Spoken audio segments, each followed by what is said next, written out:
আমাদের দেশে অনেকে জাকাতের টাকা আমরা দেই, কিন্তু খুব ভালো করে ইনভেস্টিগেশন করা ছাড়া, যাচাই বাছাই করা ছাড়া আমরা যাকে তাকে জাকাতের টাকা দিয়ে দিই। এতে জাকাত আদায় হবে না। আপনি এমন কোনো মানুষকে জাকাতের টাকা দিলেন, তার আসলে ৮০-৮৫ হাজার টাকা বা ১ লাখ টাকা তার ব্যাংক ব্যালেন্স আছে, লোন মুক্ত, কোনো লোন নাই, বা লোন যেগুলো আছে সেগুলো বাদে লাখখানিক টাকার মতো টিকে, বা ৮৫,০০০ থেকে লাখের রেঞ্জের মধ্যে, মানে যেটা দিয়ে 52.৫ তলা রূপা কেনা যায়, এরকম টাকা আছে। তাকে আপনি জাকাতের টাকা দিতে পারবেন না। সে ইটসেলফ জাকাত দিবে, বরং জাকাত দেওয়ার জন্য তিনি বরং উপযুক্ত। তো তিনি জাকাত দিবেন, তিনি জাকাত খেতে পারবেন না। আবার অনেকে আছেন যে তার যা আর্ন হয় সে আর্ন দিয়ে তার মাসটা ভালোভাবে চলে যায়। হ্যাঁ, অনেক কিছু করা দরকার, সেটা করতে পারতেছে না। অনেক শখ আছে, স্বপ্ন আছে, একটু ওয়াইফকে নিয়ে একটু বিদেশে ট্রাভেল করতে যাবেন, এটা একটা নিড কারো থাকতে পারে। তো এটার জন্য আপনি জাকাতের টাকা দিতে পারবেন না।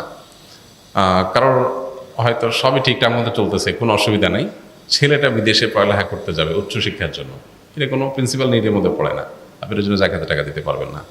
তো খুঁজে খুঁজে প্রকৃত হকদারদেরকে জাকাতের টাকা দিতে হবে। অনেক গরিব মানুষ আছে যাদেরকে আমরা বাহ্যিক দৃষ্টিকোণ থেকে গরিব মনে করি, আসলে তারা গরিব না। যেমন ঢাকা শহরে বহু ভিখারি আছে, এদেরকে যারা ভিক্ষা দেয় ওদের চাইতে ওই ফকির বেশি বড় লোক। আছে না এরকম, যে ভিক্ষা যে দিচ্ছে সে বড় অভাবী ওই গরিব ফকিরের চাইতে? কারণ ফকিরের হয়তো ঢাকায় 1-2টা ফ্ল্যাটও আছে, আর যে দিচ্ছে বেচারা হয়তো 10,000 টাকা বেতন। তো এই জন্য আজকালকার যুগে এগুলো খুব জটিল। আমরা আসন্না ফাউন্ডেশন থেকে সেজন্য জাকাত বন্টনের ক্ষেত্রে প্রত্যেক হকদারকে একটা ফরমের মাধ্যমে তার সমস্ত ইনফরমেশনগুলো আমরা নিই, তার স্থাবর অস্থাবর সম্পদ, উপার্জন, খরচ সব। এরপরে প্রত্যেকটা কেস এই ফরমের তথ্যগুলো আবার একজন করে ফিল্ড ভিজিটর যে একটা একটা করে তথ্য মিলান। ইভেন সেখানে জিজ্ঞেস করা হয় তার বাসায় ফ্রিজ আছে কিনা, এসি আছে কিনা, টেলিভিশন আছে কিনা, কি আছে না আছে সব অ্যাসেসমেন্ট করা হয়।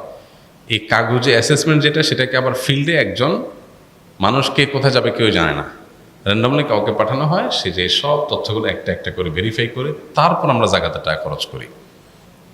তো ব্যক্তিগত পর্যায়ে যারা জাকাত দিবেন একটু জেনে শুনে যাচাই বাছাই করে তাদেরকে দিতে হবে। জাকাতের হকদার বা জাকাতের উপযুক্ত যিনি জাকাত খেতে পারবেন, যাকে জাকাত দেয়া যাবে, সে মানুষগুলো সম্পর্কে কোরআনে কারিমে আল্লাহ তাআলা একটি আয়াতে আলোকপাত করেছেন। আল্লাহ বলেছেন, আউযু বিল্লাহি মিনাশ শাইতানির রাজীম, ইন্নামাস সাদাকাতু লিল ফুকারাই ওয়াল মাসাকিন ওয়াল আমিলিনা আলাইহা ওয়াল মুআল্লাফাতি কুলুবুহুম ওয়া ফির রিকাব ওয়াল গারিমিন ওয়া ফি সাবিলিল্লাহি ওয়া ইবনিস সাবিল। এখানে 8টা শ্রেণী মানুষের কথা বলা হয়েছে যারা জাকাতের হকদার বা যারা জাকাত পাবে। সে 8 শ্রেণীর ভিতরে প্রথম শ্রেণী হলেন যারা ফকির। ফকির বলতে যারা অভাবী, তাদের যে উপার্জন হয় সে উপার্জন দিয়ে তাদের দিন বা মাস চলে না, কষ্ট হয়, দেনা হয়ে যায়, টেনে টেনে চলতে হয়।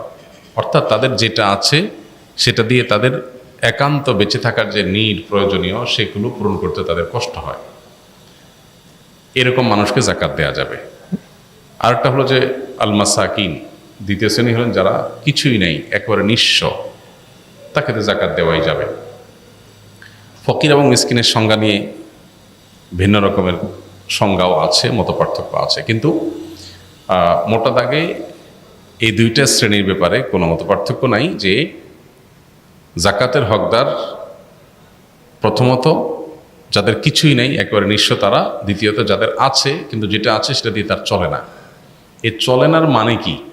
চলেনার মানে অনেকের মাসে 1 লাখ টাকা স্যালারি দিয়ে তার আসলে চলে না। কেন চলে না?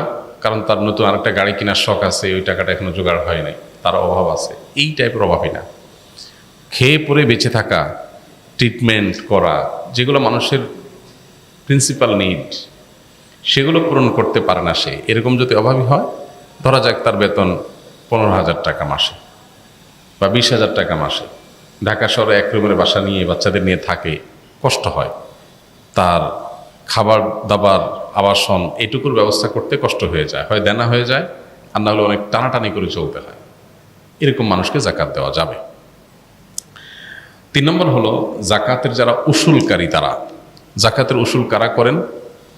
রাষ্ট্রীয়ভাবে জাকাত উসুলের ব্যবস্থাপনা থাকলে যে ডিপার্টমেন্ট এটা দেখাশোনা করবে সেই ডিপার্টমেন্টের কর্মী শ্রমিক যারা থাকবে তাদের বেতন ভাতা এই জাকাতের টাকা থেকে দেওয়া যাবে। 4 নম্বর হলো মুআল্লাফাত কুলুবুহুম। মুআল্লাফাত কুলুব বলা হয় সেই সব মানুষদেরকে যাদেরকে জাকাতের অর্থ দিলে তারা ইসলামের দিকে অগ্রসর হবে।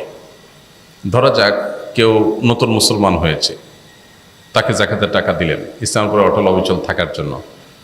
অথবা এমন কোনো জনপদ, আমাদের দেশের সেরকম পরিস্থিতি নেই, এমন কোনো জনপদ যেখানে আসলে অমুসলিম কেউ যে ইসলামের দিকে ঝুঁকছে, আসছে, মনে হচ্ছে যে তাকে আমি হেল্প করলে সে ইসলামের দিকে আসতে পারে, সে অসহায়, আমি হেল্প করলাম, অথবা তার ক্ষতি থেকে বাঁচার জন্য তাকে আপনি টাকা দিলেন। অবশ্য এই খাতটা অনেক ইমামদের মধ্যে রহিত হয়ে গেছে।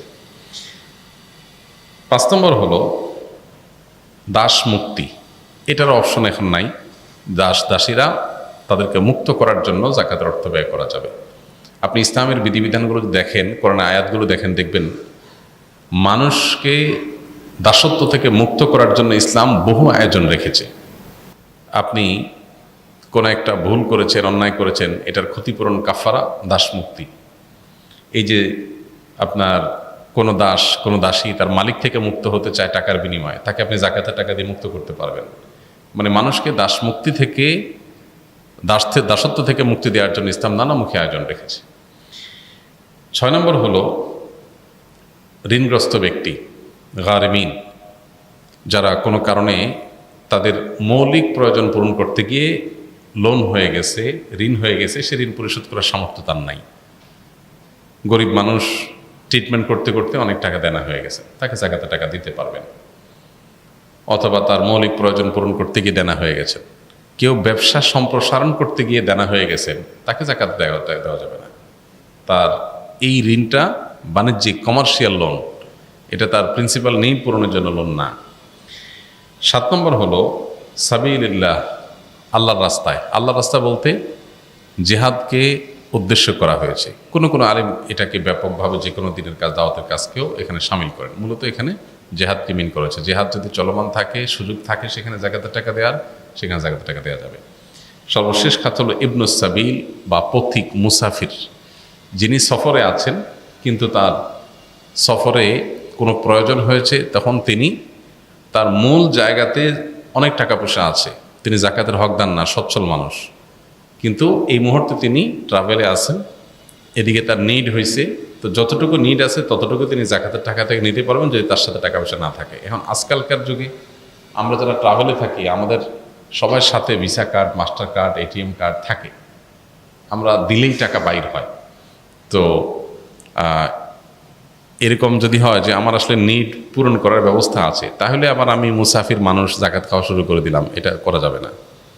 এটা হলো তখন যদি আপনি সফরে থাকেন, বিপদে পড়ছেন, নাই আপনার কাছে এই মুহূর্তে সম্পদ দূরে আছে, তাহলে যতটুকু নিড আছে ততটুকু আপনি নিতে পারবেন। এ হলো মোটামুটি জাকাতের খাতগুলো। এর মধ্যে অন্যতম প্রধান বা মূল হলো গরিব অভাবী মানুষ, যাদের আসলে একেবারে মৌলিক প্রয়োজনগুলো পূরণ করার সামর্থ্য নেই।